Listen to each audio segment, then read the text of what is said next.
finished 14th in the Sprint Cup race earlier today. Right behind him is Reed Sorensen. In fact, you were talking about Logano saying something fell out of the car. Remember a few years ago when Reed mysteriously threw something out of the car? Yeah. Well, a long time ago, these guys used to throw roll bar padding out of the car just to get caution flags. In case if their car was not handling right, they could get a caution, and it would help them. But NASCAR caught on to that. Yeah, not anymore. No more of that nonsense. See now Brad Keselowski getting the advantage off turn 4.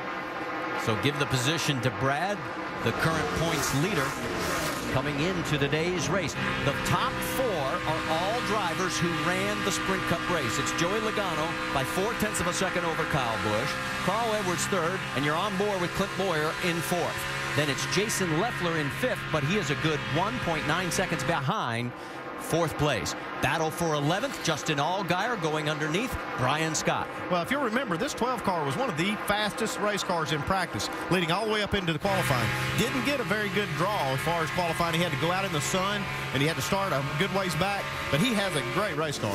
The sun, we were actually out there right. That's right. That's it. Sun. It was shining on Friday. Remember? You know, actually, Andy, we had him in our pit studio, what was it, Saturday, I guess, a long time ago. And he was saying, boy, this car is really good on a cool racetrack. When the sun comes out, it starts slipping and sliding, and we got a cool track now just for him. Allgaier's up 7 spots. He started 18th. He's now 11th. And here comes Brad Keselowski putting a little pressure on Brian Scott as well as they head through, heading down to turn 1. Let's get more on Justin Allgaier from Vince Welch. Allgaier says the car is a little aero tight, but the track feels loose.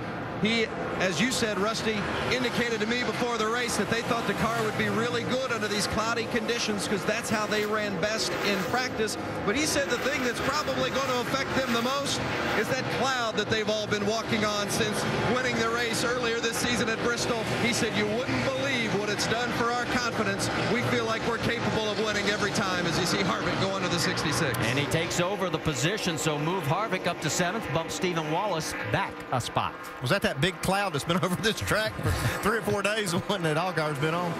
I wonder. Brian Scott coming back on the 22. He's on that high side, and here comes the low angle from Brad Keselowski as he tries to get underneath. You know, it must be tough on these guys.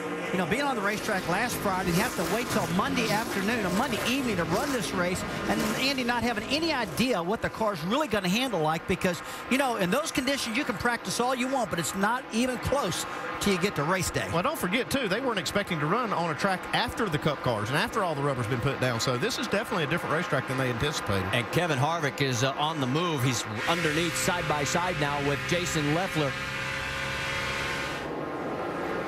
Here he goes, and he is going to clear him. So Kevin Harvick, in the last couple of laps, has picked up a couple of spots, moving now up to 6th position.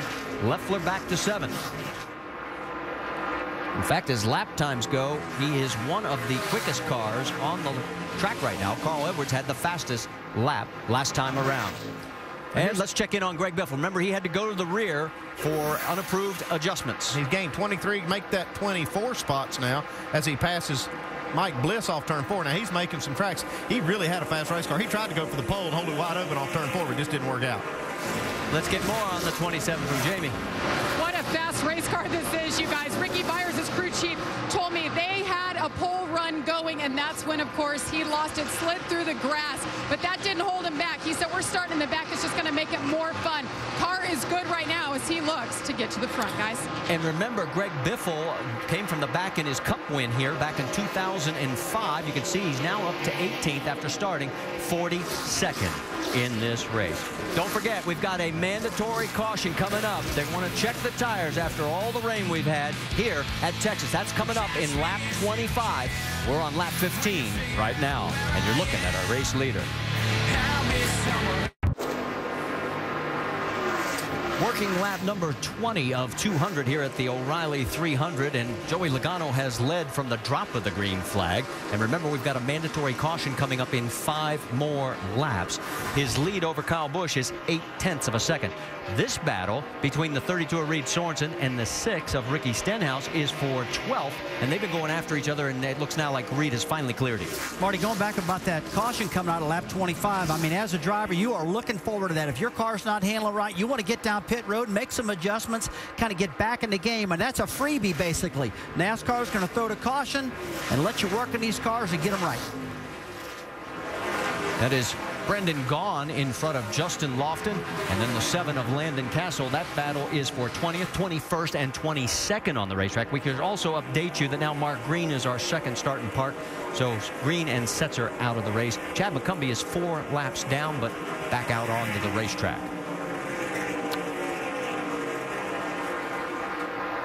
Three laps until the mandatory caution. Let's get a sneak peek on what we can expect on the pit stops from Dave Burns. On the 88 car, a new experience for Jamie McMurray. He wasn't even entered in this car a week ago, but they released Kelly Byers from this ride, and by Tuesday afternoon, that seat right there was being fitted for Jamie McMurray in this 88 car. They said that this car would be good for him, but he's begun learning it on Thursday, and right before this race went green, he even asked the guys about a couple of switches on the dash, what the labels meant, and he knew what they would do. He just needed to make sure he knew which ones did what. So lots of new things for him this week. A great run so far, running 5th, and pit stops in a nationwide car, something he hasn't done for a couple of years coming up. And when he joined us during our rain broadcast, he really eloquently explained how difficult it is to drive these race cars. Yeah, he kept telling all of them, he said, you guys have no idea how hard you have to drive these nationwide cars compared to a cup car. Not as much horsepower. They keep them really wound up big time in the center of the corner, and they're hard to drive. Now, Andy, I'd have to believe that it's harder for him now because he was involved in a big wreck about an hour ago in that cup race. Yeah, that couldn't be any fun, but this is one thing that make you feel good. He's running really well, and like you say, you do have to drive these cars hard. You have to use a lot of throttle. You carry a lot of throttle, and the corner speeds are really high. They're actually higher than the cup cars. Battle for 10th place between Justin Allgaier and his teammate and points leader Brad Keselowski. Let's go on board with Justin. Well, these guys have been going at each other since the start of the race. They both have really good cars. And you see that 12 car now moved into the top 10. Allgaier, of course, the winner back at Bristol.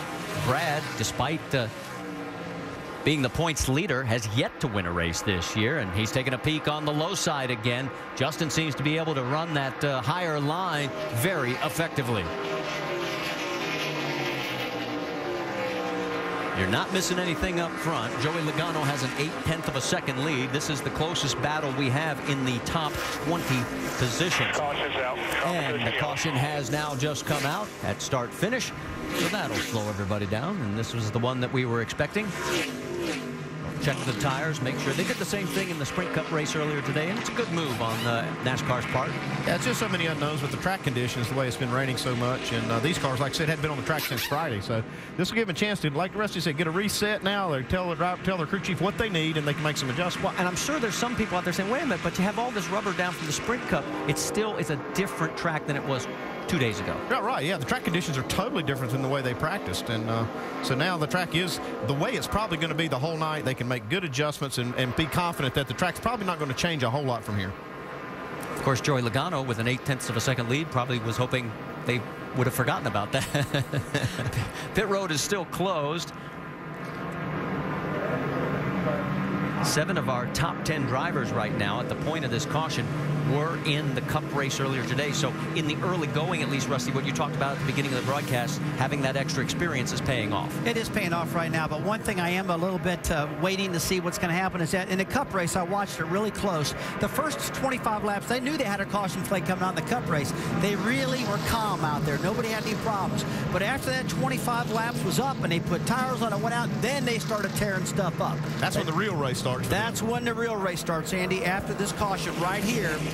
And that's when we're going to probably see some action. And let's talk about our Aaron's Lucky Dog free pass. It goes to Scott Lagasse Jr. as he will get back on the lead lap. And it'll be 33 cars now on the lead lap. Only 2 are out of this race, as we mentioned earlier, Mark Green and Dennis Setzer. Chad McCumbee is 4 laps down. The other cars are 1 lap behind. I'm looking around. I don't really see why pit road was closed that time, but they kept the pit road closed the first time by there. Jason Radcliffe. One of the things we saw, and we'll get into it as the race progresses, and it looks like Dale Jr. right over Pops there. Yes, it is. So after a good, strong run by the 88 in the Cup race, although the finish probably wasn't as high as he was hoping, the car looks good, and he was running up front. Tony Eury Sr. just so they were nicknamed him Pops. Here's Dan Deeringhoff. Did I say that right? Deeringhoff. Deeringhoff, yeah. Crew chief for Clint